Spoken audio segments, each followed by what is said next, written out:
It's Sunday, May 27th. Headlining our news at this hour. One person treated for stab wounds after a home invasion in Paradise over the weekend. A family in Pooch Cove works to restore veterans' graves to honor and remember war heroes. The controversy continues after changes are made to the recreational salmon fishery. A group of residents on Signal Hill protesting a proposed development in that community. And in world news, will they or won't they? The latest on talks over a meeting with North Korea and the U.S. have resumed. This is the NTV Sunday Evening News Hour.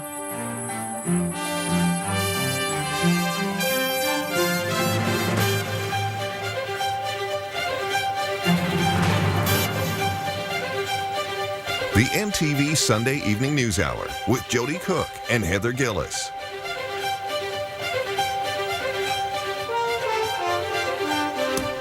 And a good Sunday evening to you. I'm Jody Cook, and it is the 27th of May. Also tonight, we're going to take a look at our weather forecast, and we've got a little bit of good news in store for Monday.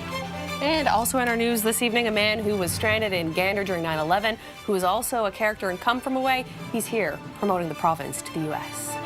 But first to this evening's top news story. And we begin in Clarenville. Police are investigating another death at the Clarenville Correctional Center for Women. The RCMP are investigating the sudden death. They say that happened Saturday. Because that incident is still under investigation, the Department of Justice and Public Safety, as well as RCMP, can't comment or provide any further detail. A woman died at the facility after an alleged choking incident just over a month ago. NTV News is following that story. We'll bring you the latest as it becomes available. And a man was treated in hospital after an apparent home invasion in Paradise this weekend. The RNC says a group of men with weapons entered this home on Evergreen Drive just after 11:30 Friday night.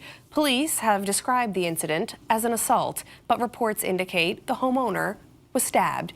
There were no signs of forced entry at the home a day later. The RNC's K-9 team was on the scene well into Friday night in an attempt to locate the men responsible, but no arrests have been made. A police pursuit in Corner Brook last night ended up with one person in custody. This after the RNC say they tried to stop a vehicle for speeding. It happened just after 9 o'clock when the RNC tried to stop the vehicle on Route 450 O'Connell Drive in the Curling area. The driver refused to stop and police continued pursuit until a vehicle pulled into the driveway of a residence. The operator fled but was arrested in a backyard nearby. The accused, a 31-year-old male from Massey Drive, was arrested. He's been charged with flight from police, dangerous operation of a motor vehicle, and 2 counts of driving while disqualified. The driver's been remanded and will appear in court tomorrow. And this one is a story of love and loss and a group of volunteers who are working to keep war stories alive. Here's NTV's Danielle Barron. We love thee, smiling land. A community gathers to remember the fallen and forgotten. A special family from Pooch Cove with a deep war history. Many did put their names forward. We had people who were too young to enlist put their names forward and wasn't found out until after they enlisted. So I can't explain it. Maybe it was a sense of pride for at that time was the country of Newfoundland. A remembrance and memorial ceremony, the first for 3 brothers 100 years after they made the ultimate sacrifice. They were like every other Newfoundland family. When it came time to go, they all went. Edward Baldwin fished in these waters. His sons enlisted like so many other young men from the province. James Baldwin, who was living in the U.S. at the time, went to England and served with the British Army. Uriah joined the Newfoundland Regiment, and Horatio, who was working in Montreal at the time, served with the Canadian Army.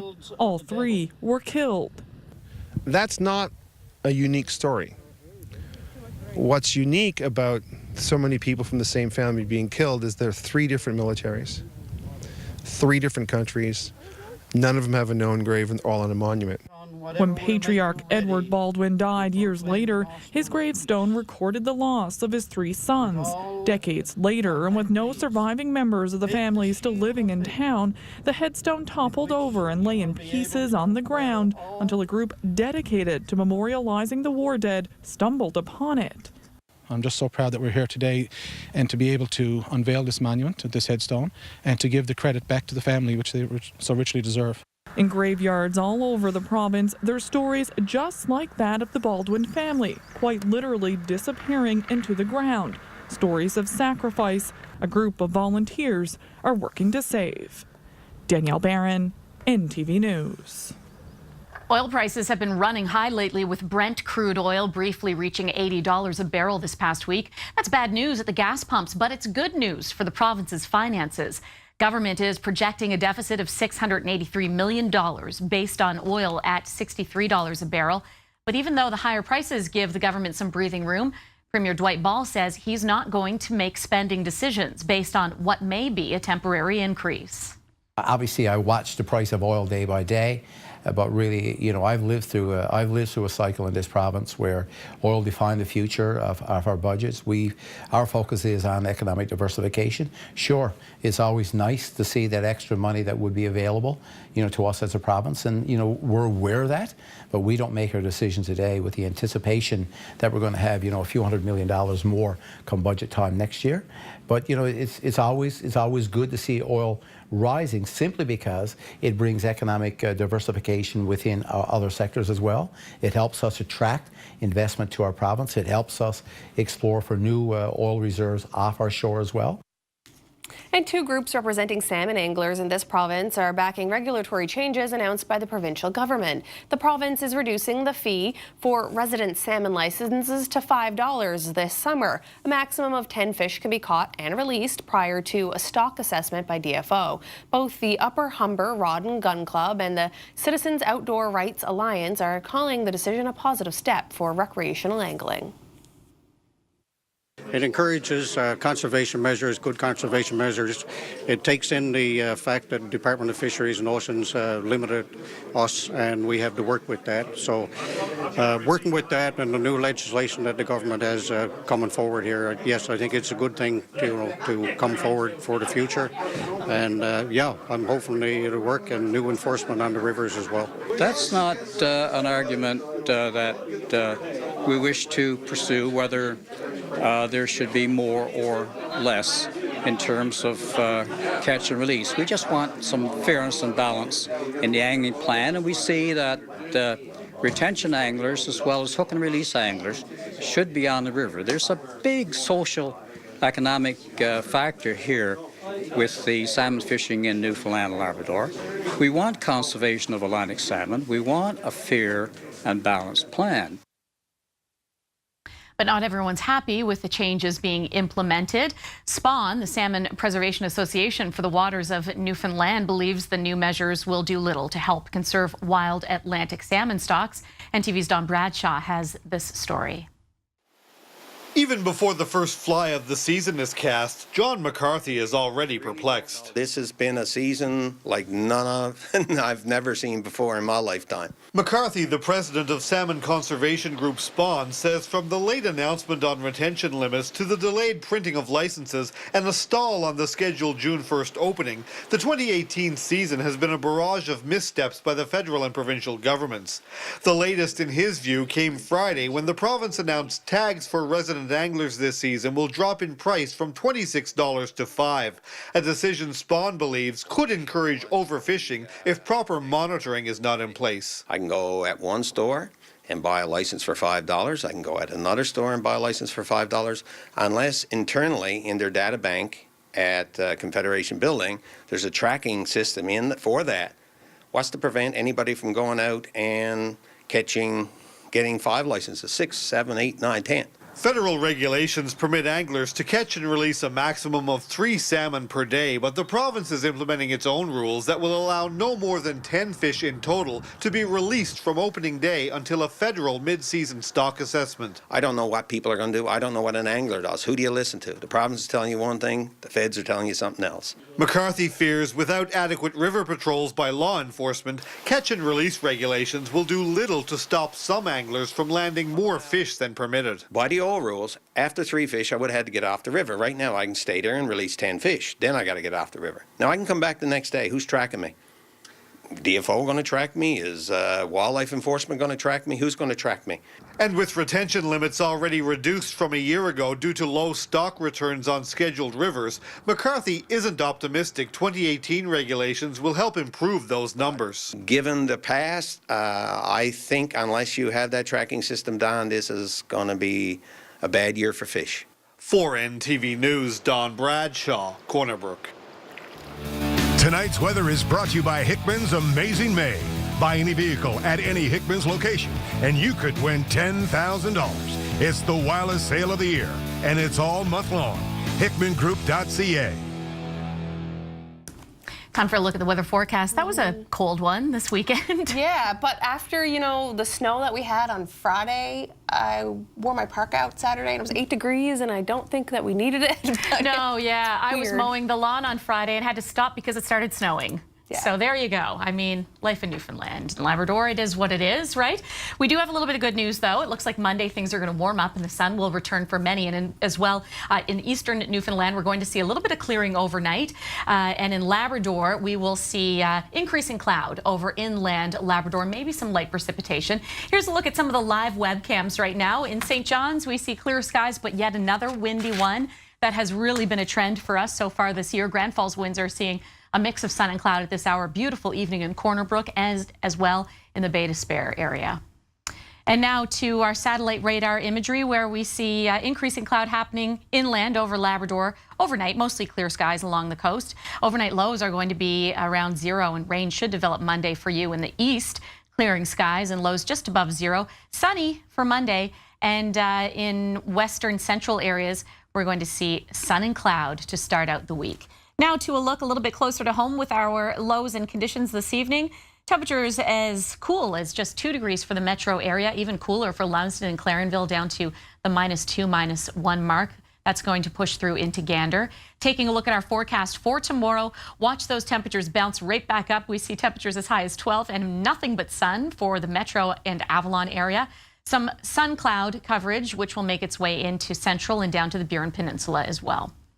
Now to the northern peninsula, west coast, southern shores, we see temperatures as high as, or as low rather, as -4 for central areas and clear skies for everyone. No precipitation in that forecast tonight. Taking a look at tomorrow's forecast, as promised, it will be a beautiful day for central. Grand Falls winds are seeing temperatures as high as 16, 18 for Bay Vert and Deer Lake, and a mix of sun and cloud for all. A great way to start out the week. And now heading up to Labrador for this evening's temperatures. It's going to be on the cool side, particularly in coastal areas, but no precipitation to report this evening. Now that's going to change a little bit for your Monday forecast. We will see some rain roll in overnight for Churchill Falls and Labrador City. Up to 10 millimeters headed your way. Nain sees a promise of some sun, but not after getting through up to 5 millimeters of rain. All other regions are going to be cloudy.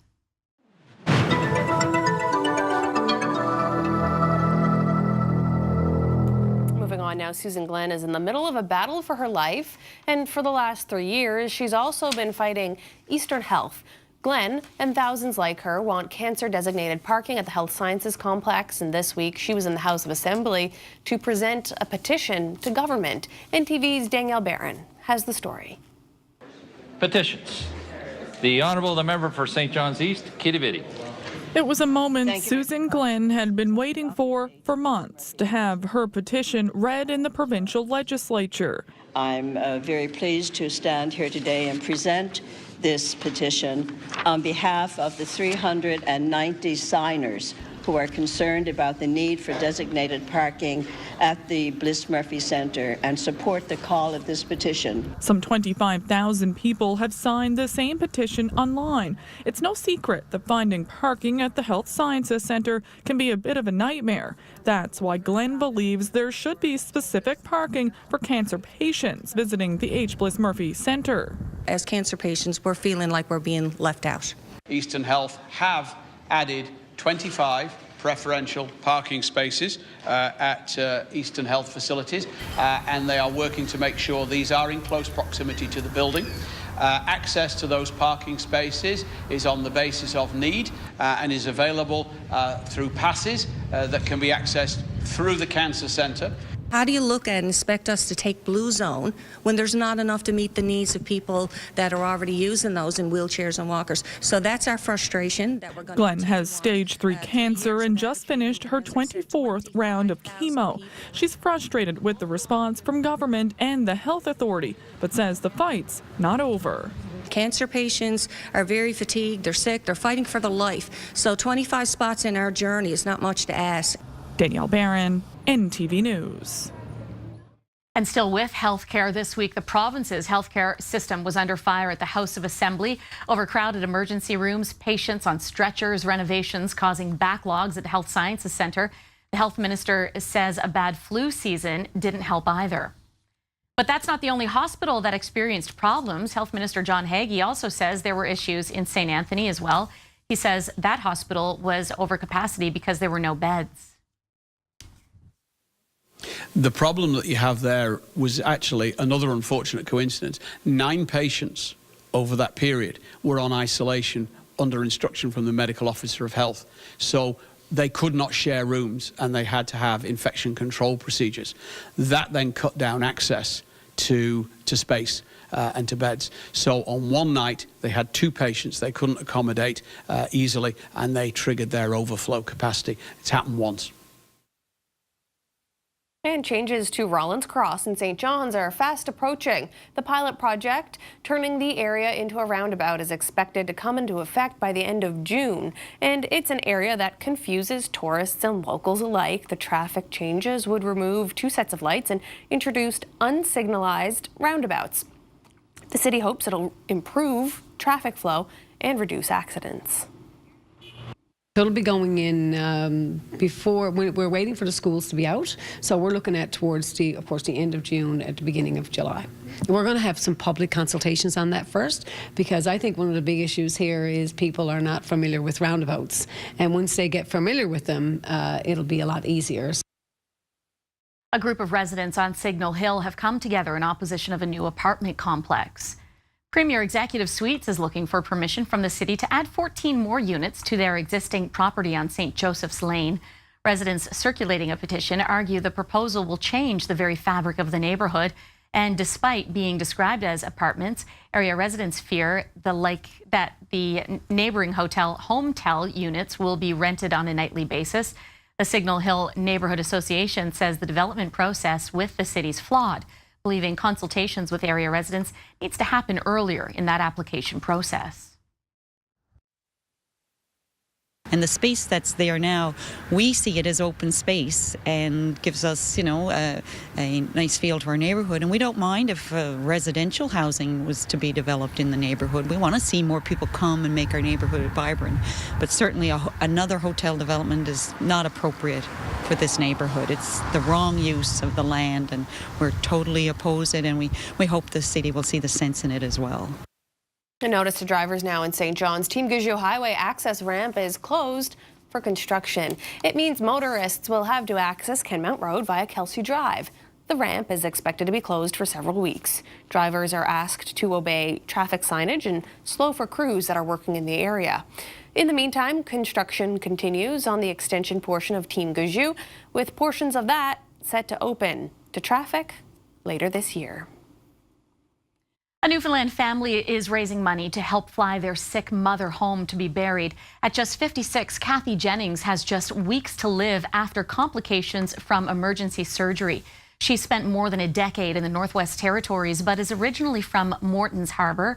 Online, her family is raising money to help pay for a private medevac home. Her daughter, Alicia McLaughlin, says it's her dying wish to rest at home where she can spend her final hours with family. And a man stranded in Gander during the 9/11 attacks is back in the province and promoting Newfoundland and Labrador to hordes of people online. He calls himself the real Kevin T because he's portrayed as a character in Come From Away. Kevin Turf is also an author, penning a book based on his experiences in Gander back in 2001. He's become sort of an unofficial ambassador for Newfoundland and Labrador, promoting the province to America. And he says they can learn a thing or two about kindness by traveling here. Over the last week, Turf has been taking a driving tour of central Newfoundland as a part of a new vacation package offered through Maxim Vacations. You know, I heard someone just yesterday tell me that how many millions of people go to Iceland, and I see their advertisements come up in my social media all the time, and so I know the province is working on it, but I think there could be millions of more people who could come and explore this wonderful province, and so I hope people are ready. I think there is going to be an explosion of tourism, and I think that's good for everybody. Comedian Mark Critch is probably best known for his news parodies, but now the St. John's born star is also an author. I wrote a book for the fine folks at Penguin. It's an early life memoir all about growing up free range in the 80s, going to Catholic school, and I'm picking on my inner child.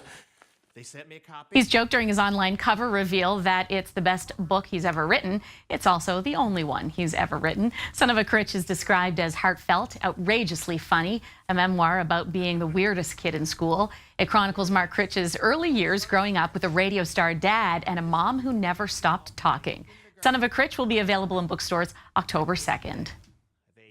And a singer-songwriter from this province is a finalist in a national competition that's looking for the next big country star. The roulette wheel keeps spinning, but I can't follow the ball. Everybody's pins and needles, wondering where the cards might fall, and they'll fall. Chris Ryan could be named the top of the country with your help and online votes. He made it to the top 9 in the competition by Sirius XM. Lucky Heart was co-written by Andrew James O'Brien and Rob Cook. Ryan's follow-up album will be released next year, but before then, he needs your votes to continue in the competition. You can stream through all major streaming platforms, and you can get everything right from chrisryanmusic.ca, social media. Songs are, you know, I like to think they're well written and they're pretty deep, but I guess you guys can tell me how it is. And he's gone from peeling potatoes as a kid to being a finalist on Top Chef Canada. Ross Larkin of St. John's has made it to the top 4 in culinary TV show that will name a winner tonight. In fact, Larkin has no formal culinary training, but now works as the chef de cuisine at Raymond's. He admits the Top Chef Canada experience took him out of his comfort zone with challenges creating everything from fried chicken to desserts. Larkin was encouraged to apply to the show by his wife, who's a pastry chef. On the finale, which airs at 11:30 tonight on the Food Network Canada, the 4 remaining chefs will recreate their worst dishes of the series. Here at Raymond's, we're very focused on Newfoundland and the food from the island, so that's our focus. And going into the competition and, you know, cooking mainly food from the island was hard, where there's, you know, I was looking for parsnips or beets and you can't find them, so that was hard. And Newfoundland dogs are known to be proud, resilient, and strong, loyal dogs. In the newest East Coast Hockey League team, the Newfoundland Growlers are looking to have many of the same characteristics. NTV's Kellyanne Roberts reports. The team has yet to name a head coach or roster, but it has a name and logo, and it knows what it has to do to be successful here in St. John's. There's no question in our discussions with our NHL partners, we need to be competitive, and that's what this city supports. But I would just go back and say to you, take a look at the last 20 years. You know, people here have supported pro hockey since 1991 with the St. John's Maple Leafs, with the St. John's Ice Caps, and I think they'll do the same thing. I think they'll be pleasantly surprised with the quality and the caliber of this hockey versus the AHL. There's not that much of a difference. Ownership knows what it'll take, but first it needs to put a team together. The team's NHL affiliate, the Toronto Maple Leafs, will be consulted, but many are wondering if there will be a local presence on the bench. We can have local presence. The neat thing about the ECHL, as we explained in other interviews, is that Toronto will provide us with a number of players, and then we as an organization have the right to go out and get 10, 12, 14 players. So we sign those players. Yeah, there's no question that over the last month or so, we've had a list of players out there who are in the pro ranks right now, either in the AHL or ECHL, in junior, graduating from college. There's a long list of players there with a lot of Newfoundlanders on it. The Growlers will play its first regular season game on October 12th at Mile One Centre. This hockey season, there will be 30 home games played in St. John's, combined with the 24 Edge basketball home games. That's over 50 nights of entertainment. I'm happy to be a part of it, and I'm happy to support, the hockey team and the basketball team and any concerts that are coming through. I'm happy to help promote whatever people are doing because, we got a great city and I want people to come check it out. Kellyanne Roberts, NTV News. Well, for most gardeners, they're a nuisance, something that's pulled from the garden and then thrown out. But outdoor experts are asking people not to destroy the dandelions. The bright yellow flowers are nature's best friend, according to horticulturalists and beekeepers. That's because the weeds are actually great sources of pollen that bees and other insects need to flourish. Because of climate change and other factors, bees are in serious trouble with fewer pollen sources. So they might make your garden look a little more unsightly, but they can help bees from going extinct.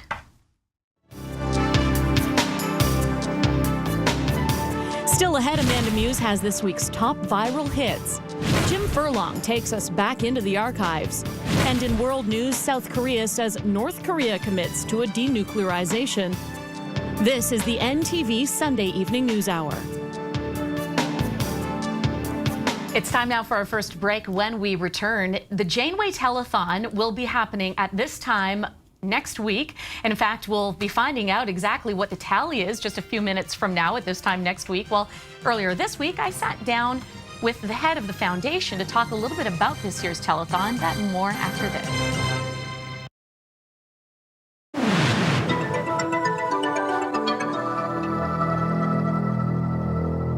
Welcome back. The countdown is on. In just 6 days, the 34th annual Janeway Telethon will take to the airwaves for another year of fundraising for the province's Children's Hospital.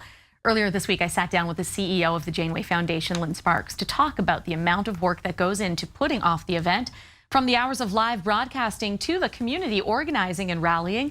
Here's a look at that conversation. Lynn Sparks, thanks so much for being here today. Thank you for having me. So can you believe it? The countdown is on. We're so close, a week away, in fact.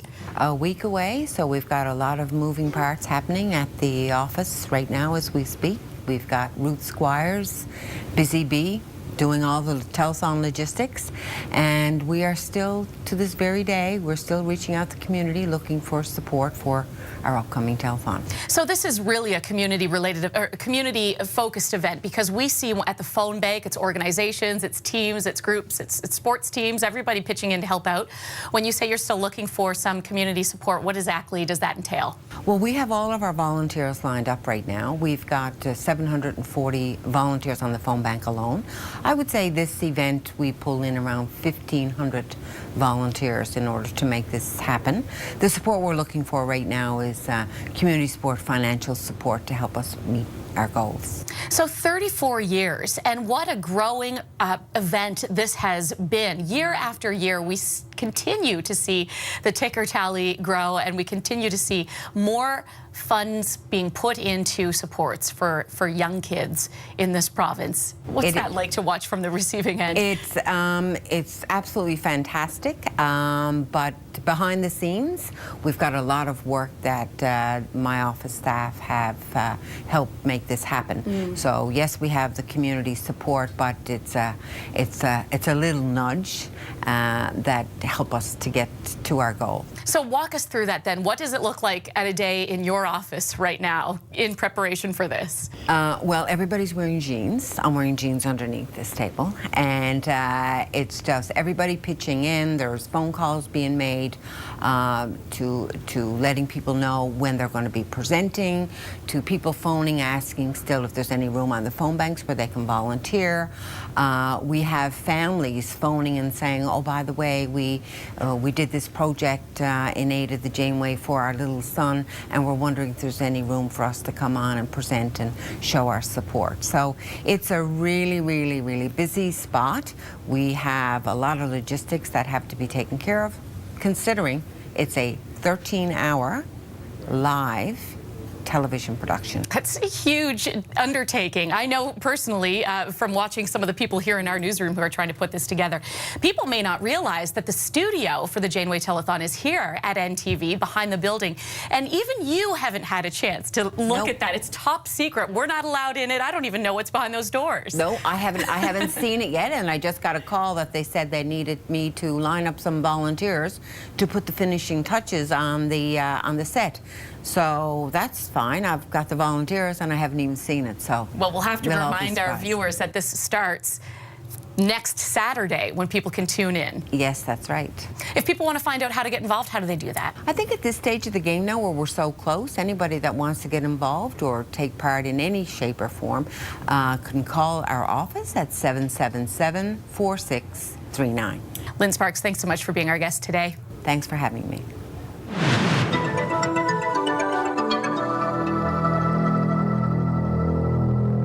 To some world news. South Korean President Moon Jae-in said Sunday that North Korean leader Kim Jong-un committed in their surprise meeting to sit down with U.S. President Donald Trump and to complete denuclearization of the Korean Peninsula.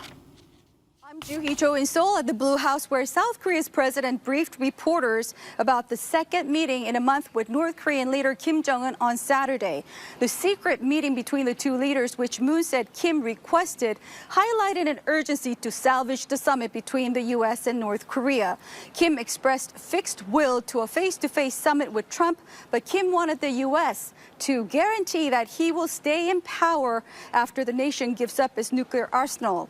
Moon delivered a message from the White House that the U.S. will offer economic assistance if Pyongyang implements complete denuclearization. A senior official here at the president's office said it all comes down to an issue of trust in a background briefing.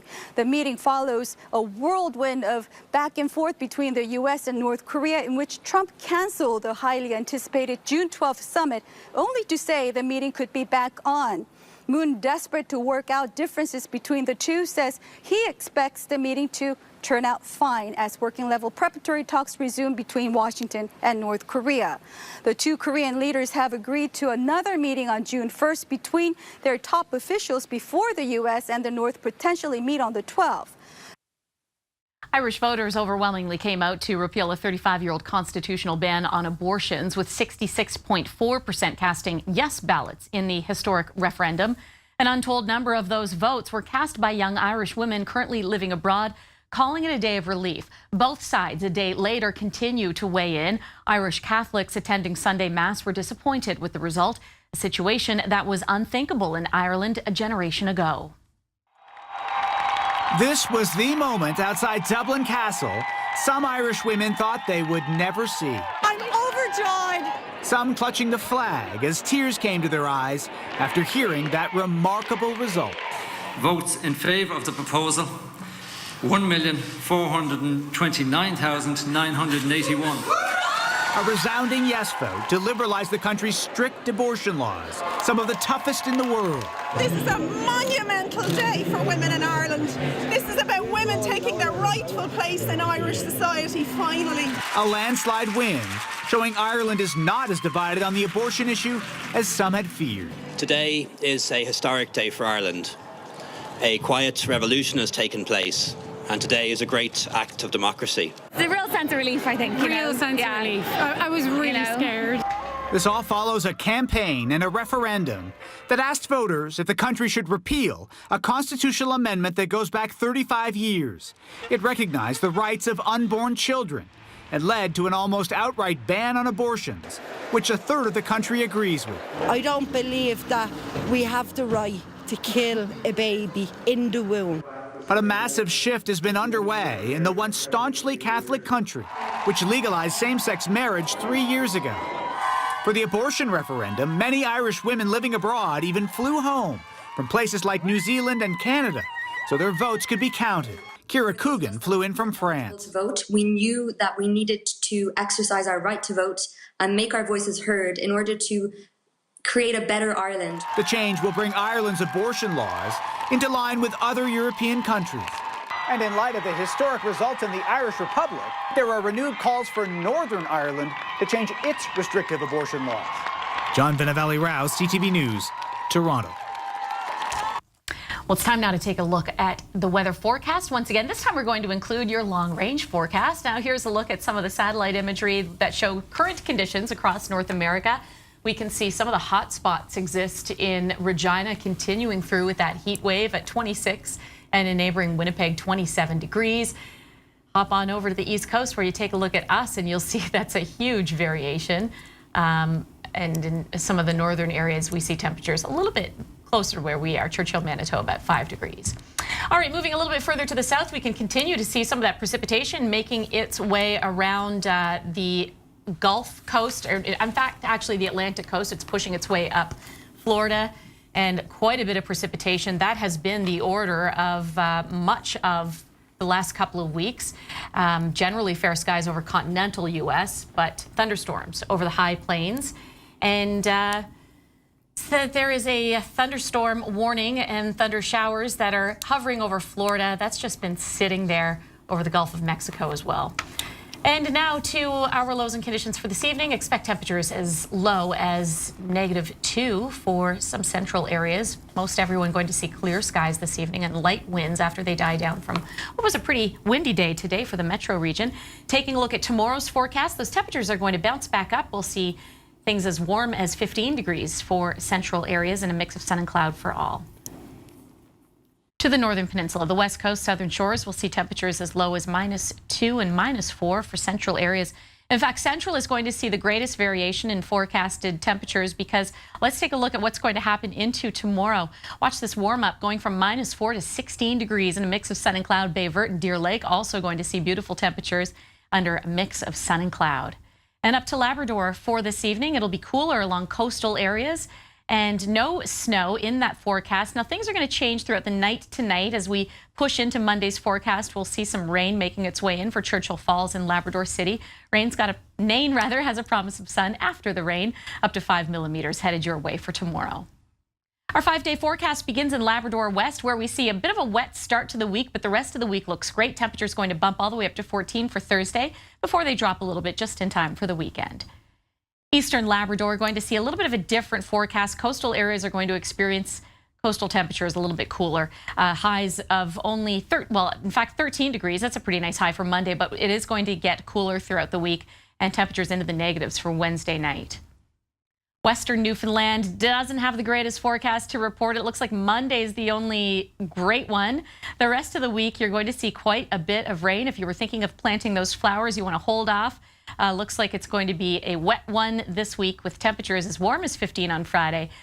Maybe just some light showers throughout Friday, but otherwise no sun in that forecast but for Monday. Central Newfoundland sees a similar forecast. Monday is the day to be outside. The rest of the week, you might want to grab your raincoat and umbrella. It looks like it's going to be a wet one for you. And then last but not least, into Eastern Newfoundland. We've kind of got a mixed bag of weather here. Not a terrible forecast, but not nearly as warm as we had seen over the last couple of weeks. Temperature's going to be sticking around in the single digits for here, and a mix of precipitation and sun and cloud for Wednesday, Thursday, and then back to just rain for Friday.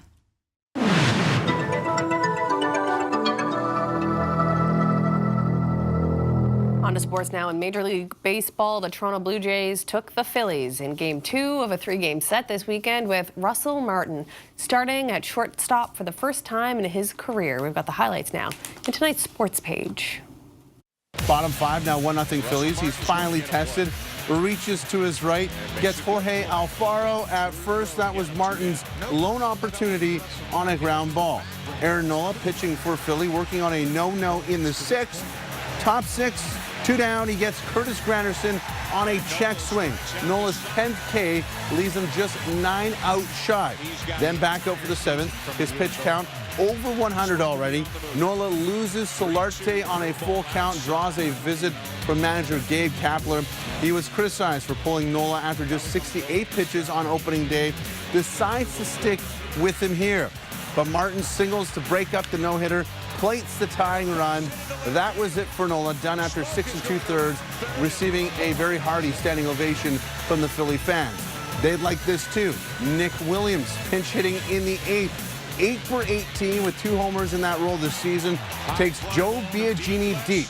That solo shot, the difference on this day as the Phillies win it 2-1 the final. Time for a break now on the NTV Sunday Evening News Hour, but stay with us because Jim Furlong is going to be here with Reflections, digging some stories out of the NTV archives. Stay tuned.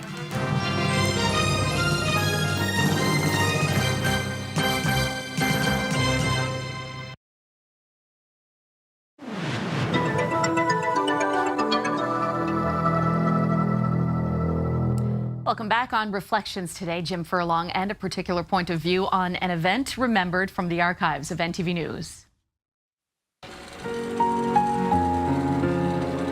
Long ago and far away in an empty field near the sand pits in the east end of St. John's, the trucks and the tractors began to move.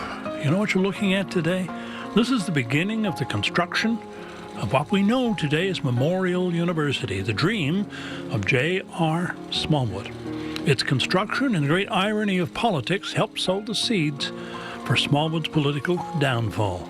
Memorial University, however, remains to Smallwood a monument. He got it into his head that we needed a great university, so he built one, calling on people like Lord Thompson of Fleet, John C. Doyle, and to run it, Lord Stephen Taylor. Smallwood. Now on the same page of history, same period, we're looking at the freight shed in St. John's and the team tracks of the railway. There was a kind of underground economy that ran here. Wholesale theft was on the go in the area. You could get a case of butter and trade it for soap and translate that into a pair of work boots, and nobody wants to talk about that. But I know all about it. A story shrouded in the mists of time. And today, in St. John's, well, the cab business has changed. By the way, I know where there's a Burgess cab still running. One of the Burgess family has it. My neighbor, I've seen it. Taxi's so much a part of the St. John's scene. I liked ABC cabs, Antle Brothers Taxi, part of the political scene as well. Capital Taxi, OK Taxi, all gone now, almost all of them. All the old companies, a few still remain. Now here's an item. CJON ran a shopping spree as part of a promotion with a local supermarket, and here's the winner. Her name not recorded. The shopping spree is an old card in the deck of promotional tricks for radio and television stations. One more, my favorite, first day of school.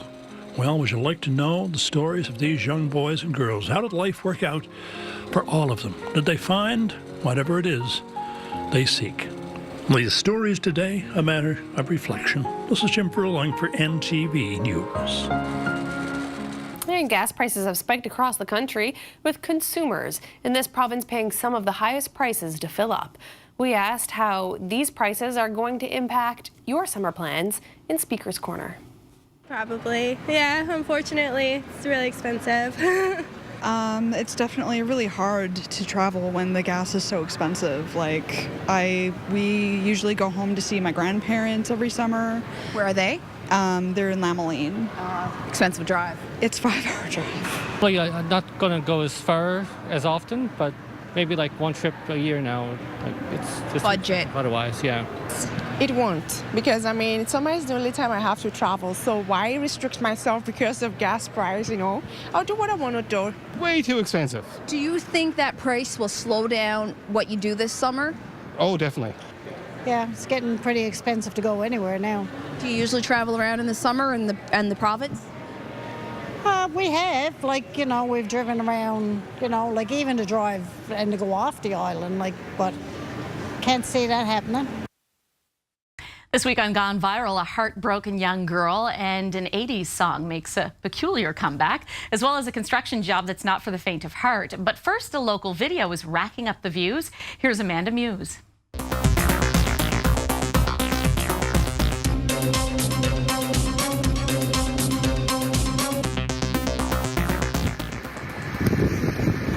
No, this is not file footage from December.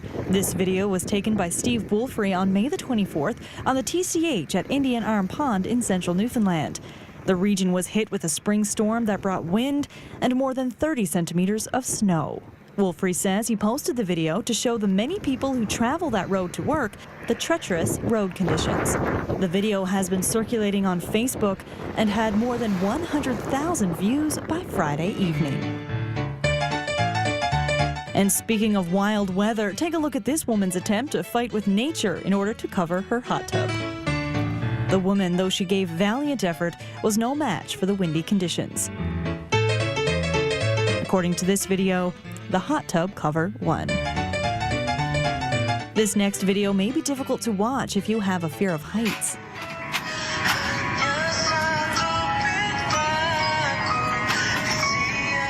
I couldn't pinpoint the origin of this video, but since going up on Facebook about a week ago, it has more than 16 million views.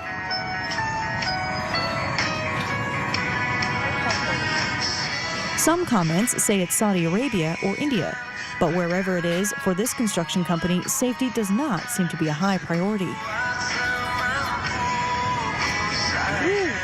Now, if you've been holding your breath this whole time, feel free to breathe in the majesty of this video.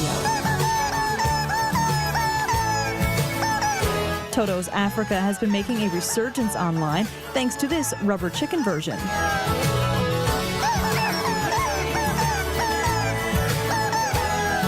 I'm impressed. Not too sure about that living chicken, though.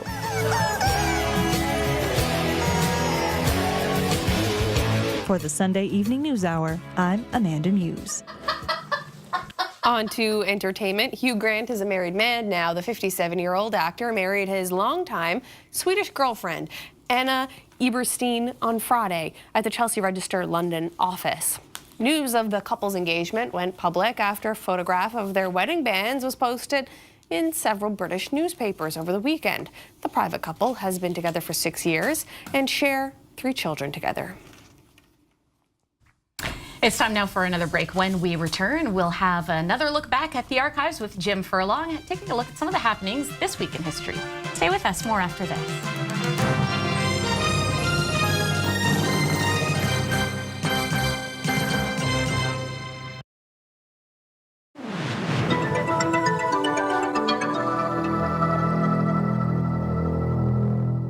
Welcome back. In the world of sports and a turning point, that's where we meet today. We meet Jim Furlong with This Week in History. 2 events this week from This Week in History, and they're both important for entirely different reasons. They're from different parts of our human condition. The Dodgers left Brooklyn. In 1957, we watched sports like the Stanley Cup this week, or like the NFL or baseball. But in baseball, there was a special place in the hearts of baseball fans for the Brooklyn Dodgers.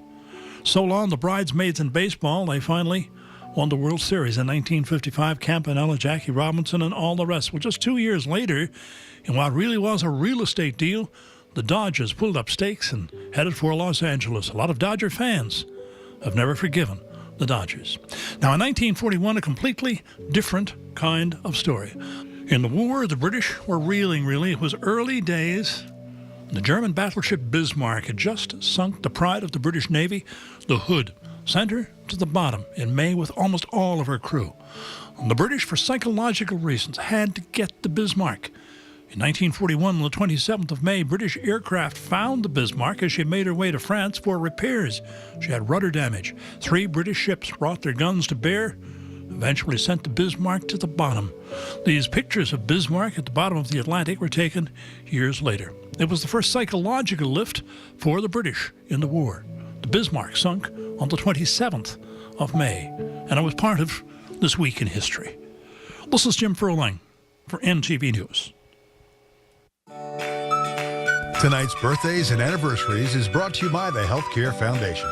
We are the foundation that takes action, so we can all take care of each other.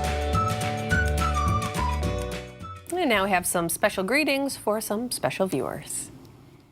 First up this evening, Frank and Mary Smith from Freshwater, Placentia Bay are celebrating their 51st wedding anniversary today. Happy 90th birthday to Donald Hall of Topsail from all of your family and friends. Happy birthday to Harold Johnson of the Goulds, who will be 91 today. Happy 57th wedding anniversary to Joe and Christine Peddle of Bishop's Cove. Their grandson Mitchell in the photo is celebrating his birthday. He lives in England. Happy 51st wedding anniversary greetings to Walter and Eileen LeDrew of Traytown, Bonavista Bay. Congratulations to Ray and Ivy Clark of 80town, celebrating their 57th wedding anniversary. Greetings from all of your family and friends. Happy 52nd wedding anniversary to Ron and B. Reed of Torbay from your family and friends, celebrating today. And anniversary greetings to a mom and dad from their 8 children and all of their families, to Pearl and Shirley Seward, 63 years married. That was on the 25th. And happy anniversary to Fred and Letha Janes of Britannia Random Island, who are celebrating their 55th wedding anniversary. Special greetings from all of your family and friends. And a 58th wedding anniversary today to Dawn and Evelyn Thomas.